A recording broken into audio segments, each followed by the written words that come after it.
Hello and welcome everyone. Namaskar, Adab, Sat Sri Akal.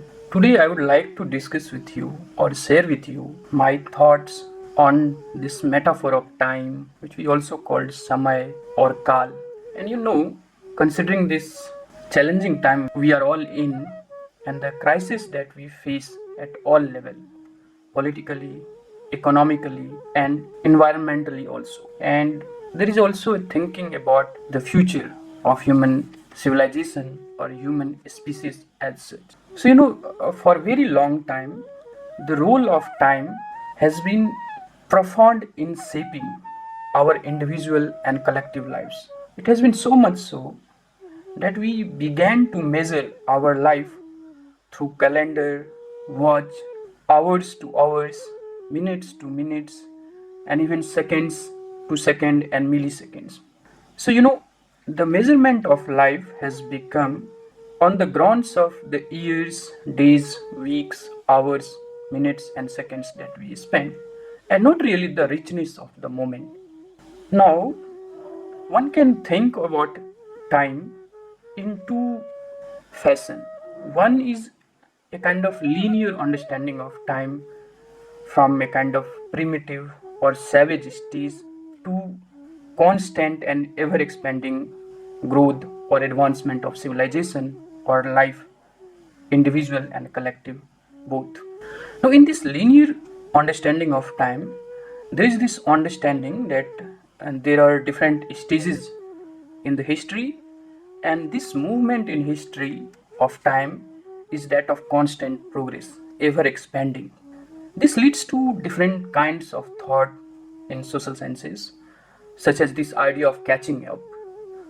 So, some societies or some communities or civilizational culture is seen through a kind of comparative study where there is some cultures or civilization which is seen as primitive, less developed, and there are some which is much advanced, and the least and the less developed must catch up with that advanced civilization. So to say in Deepesh Chakravarti's term, the idea of the waiting room of history. So there is no end to that waiting room. And also the kind of civilizational hierarchy, and the world and its culture and the civilization is accordingly compared in these terms of developed, developing, and the least developed countries. So then we see in our lives a kind of imitation game, a kind of mimicry, where we try to imitate the other, and in the process we lose our own originality and can never really perform the one from which we try to imitate, learn, and refashion ourselves in a particular way. So there is a kind of model of growth or development which is fallacious, which is problematic, and really unreasonable. So there is a kind of economic model of growth which tells us that there will be ever expanding growth of GDP, and GDP is the only measure to assess the growth and the level of growth in any societies, not really the human development and the liberties that is available to individual.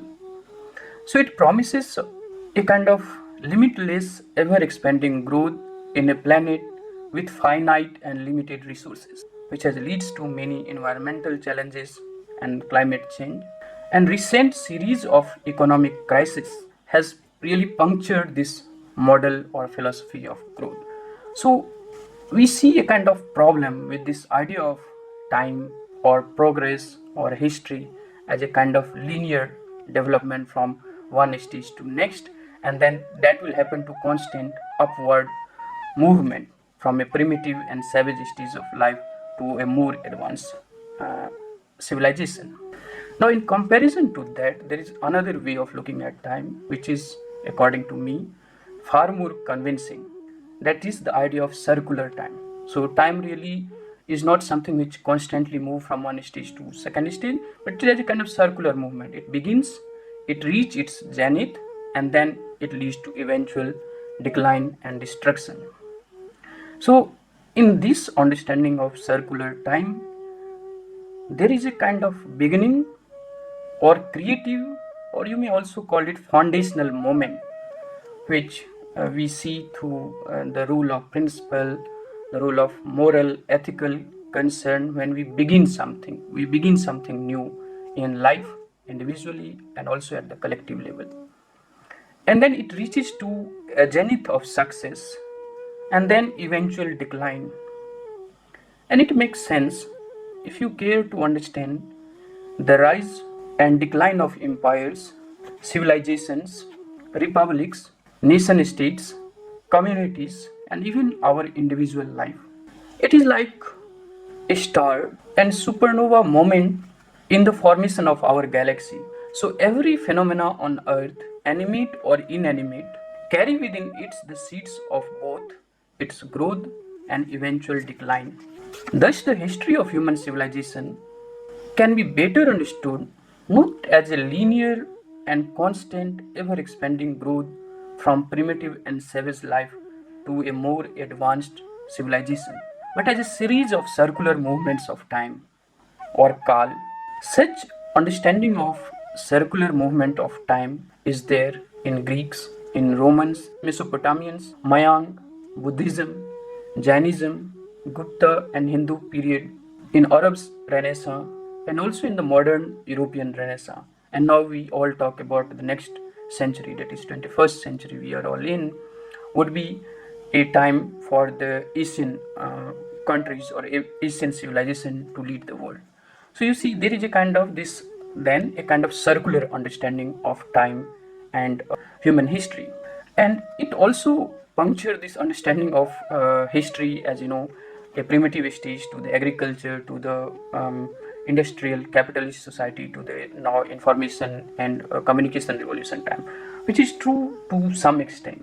But if you look at the art and architecture, development of philosophy, music and mathematics, in every sphere of life, there have been the beginning, growth and eventual decline before as well. So the linear understanding of time becomes less plausible.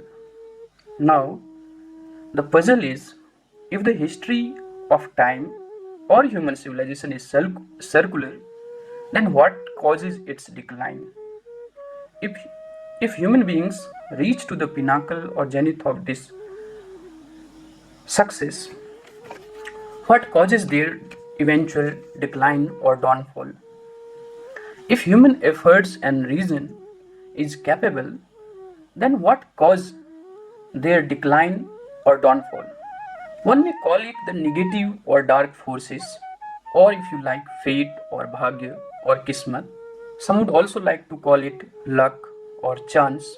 Philosopher would like to call it a kind of sublime and canny forces, the mysterious substance or the mysteries of life and the universe. Now, if that is so, could human reason ever comprehend it? How?